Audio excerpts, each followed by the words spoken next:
Today's affirmation is, it is the Christ within who does the work. Today, of all days, I think very poignant as we go into celebrating the 4th of July. The other week I heard a comedian talking, and it takes me back to the Revolutionary War, where we had, obviously, us young Americans fighting the British, and they were praying to God that they would prevail, and the British were praying to God that they would prevail, and it was obvious somebody was going to be disappointed, because there's only so much that can be done. And so it's within that knowledge that we have to rely on the fact that God has the infinite wisdom. And that happens a lot to us with our prayers. We pray for a certain thing because that's what we believe we need in our lives, and it doesn't come to fruition, and we somehow often might think that God has let us down.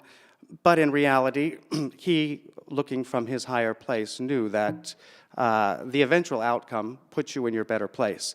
We know in our fellowship that we believe that wherever we are is always where we are supposed to be. So we're always at the right place at the right time, according to God's bigger plan. And today's question is, do I let the Christ within do the work? And we often can find ourselves in situations where we're struggling and hustling about and trying to alter things to get an outcome that we want, rather than sitting back and realizing that everything is going to conclude to its perfect fruition according to God's plan. So if we can go back to our affirmation, it is the Christ within who does the work. If we can repeat that 3 times and affirm, it is the Christ within who does the work. It is the Christ within who does the work. It is the Christ within who does the work.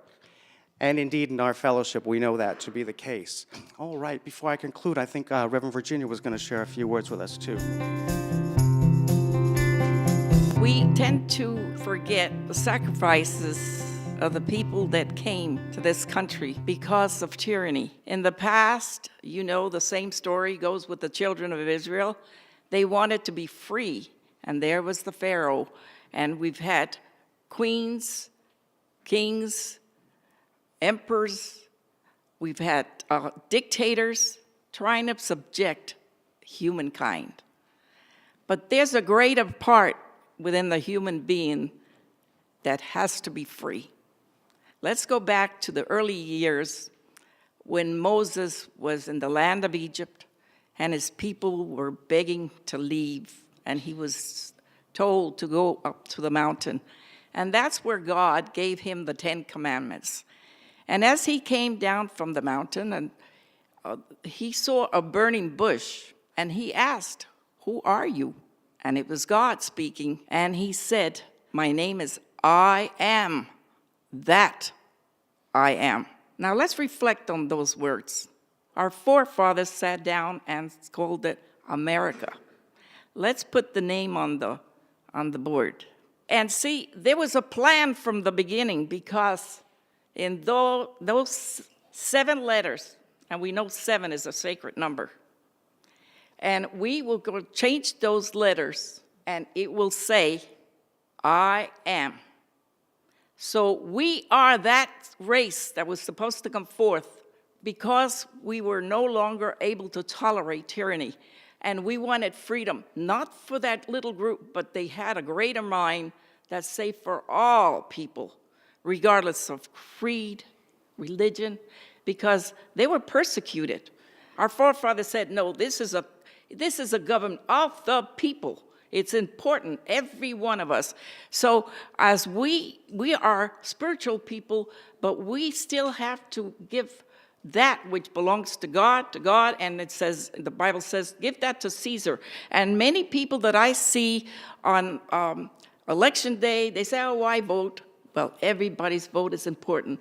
Why do this and why do that? And they do more complaining, and it behooves us to take both part, the spiritual part and the material part, because we sometimes, if we're too spiritual high, sometimes we're no earthly good. And we can't have 1 foot in earth and 1 foot in heaven. So I want to leave those few words with you.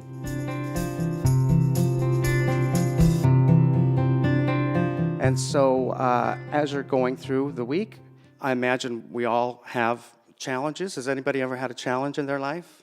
And so as we see these challenges, it's very beneficial to sit back and say, ask yourself, how am I going to let Christ within handle this situation? How am I going to let him do the work for this situation?